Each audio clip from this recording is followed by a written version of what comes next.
Hi there, I'm John Shields, and welcome to another Chesapeake Bite. I thought we would make a Back Creek Inn crab quiche. It's actually pretty simple to do, and it'll bring in, I'm gonna add a couple things, some corn, some tomatoes. So I just got, don't you tell anybody, a little bit of store-bought pie, because I didn't have time to do my crust. But look at this. You just go kind of like this around the edges to crimp it. Boom, boom, boom, boom, boom, boom. And it looks like you just made the pie thing all by yourself. But don't tell anybody that either. All right, I'm gonna put that aside. How do we make it? Well, we went over to Andy's Eggs at the farmer's market. We got some beautiful fresh eggs. And this is kind of weird. When I first got this recipe from Back Creek Inn down on Solomon's Island, which is a lovely B&B, by the way. The ladies down there, they use mayonnaise in the thing. Usually I just use heavy cream. I wasn't sure, but when you eat it, you're gonna love this.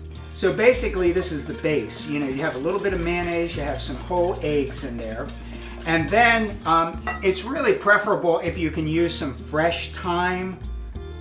It's like a perfume, it is so good. So I'm gonna whisk that around. And then a little bit of flour. And you might think, what's that for? Well, it kind of holds everything together. And it's a relatively slow bake on this, so you don't get any flour taste. It just really makes it a not runny quiche. You don't want runny quiche. You know, people will talk about you, and I can't have that here. All right, so I got that right there. I'm gonna put a little bit of freshly ground black pepper in there. And then we'll put in some of the big major ingredients. I have a couple cups of grated cheese. So you can use Gruyere cheese, Swiss cheese. I like to use a sharp cheese from Vroom's Bloom Dairy.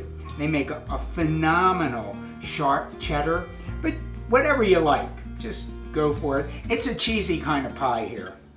So you get a couple cups of that in. If you want to go a little lighter on the cheese, it's not a problem. You could put half that amount in, it still work fine. We have some red onion. Now I like to slice this really fine. The reason being, as the quiche bakes, it kind of melts into it, so you don't have any great big pieces of the onion in there. Now, in the original recipe, there is no corn and there is no tomatoes. But I just thought this time of the year, we get a little bit of that in, and we stopped by Glenville Hollow Farms. And I don't know if any of you have been to that farm before, but I tell you, they had the best corn this summer. It was like unbelievable. And they also they didn't make them, they grew some beautiful tomatoes. And so it's really just about a half a cup of each of those, just to give a little extra flavor and color to our crab quiche. Okay, dun dun dun dun dun. It's the star of the show. This would be Maryland lump crab meat. This is from J.M. Clayton down in Cambridge, Maryland. And oh my God, this is some of the best crab meat in the world. All right, so far, not so difficult, huh? Now, all we really need to do to finish this up is folding.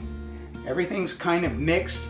And when you fold, and I've talked about this, if any of you seen any of our Chesapeake Bites or Chesapeake Farm and Bay to Table, I go over and over and over again.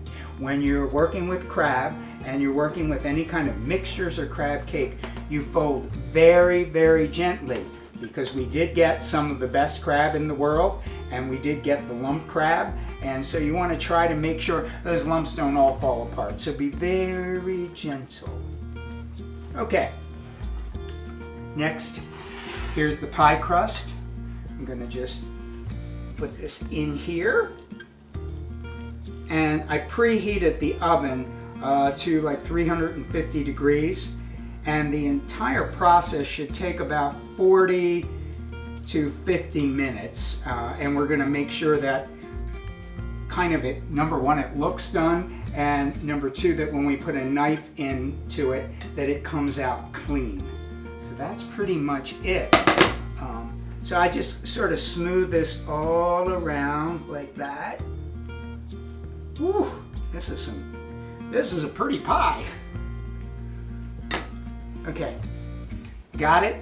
This is what we have. I'm gonna stick this in the oven, and then we'll take a look at it in about 40 minutes or so.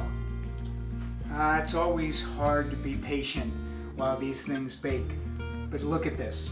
Look at this. So it's about 45 minutes actually that this took in a conventional oven, and we took a regular, not that there's anything regular about a crab quiche, but we really brought it up to the season by putting that corn and the tomatoes in it. It is absolutely beautiful. And so you can do that anytime you have any of the recipes that you have, that you love and you like to do. You can always play with them a little bit. So go to the farmer's market, go to a roadside stand, find some things that make sense, and then you're sort of customizing a recipe just to you, and it also reflects the season and the bounty of Maryland and the Chesapeake. So, as we always say here at Chesapeake Bites, get ye to the farmer's market, bring some friends and family over, and share the best of what we have.